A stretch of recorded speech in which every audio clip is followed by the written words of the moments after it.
पुढची बातमी आहे रायगडमधून माणगाव दिधी भागामध्ये औद्योगिक प्रकल्प उभारले जाणार आहेत। याद्वारे सुमारे 3 लाख रोजगार निर्मिती होईल अशी माहिती राष्ट्रवादीचे खासदार सुनील तटकरे यांनी दिली आहे।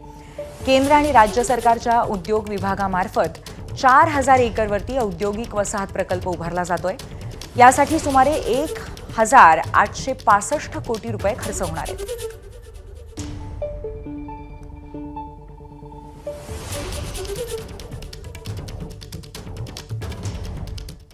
DMIC मार्फत म्हणजे दिघी पोर्ट इंडस्ट्रियल त्यांच्या मार्फत ऑटोमोबाईल इंडस्ट्रीज, त्यानंतर प्रदूषण विरहित औषध कारखानदारी आणि तिसरं लेदर क्रस्टर आणि मग पोर्ट रिलेटेड ते सुद्धा प्रदूषण विरहित कारखानदारी असं नियोजन आज भारत सरकार आणि राज्य सरकारच्या उद्योग विभागाच्या मार्फत प्रस्तावित आहे।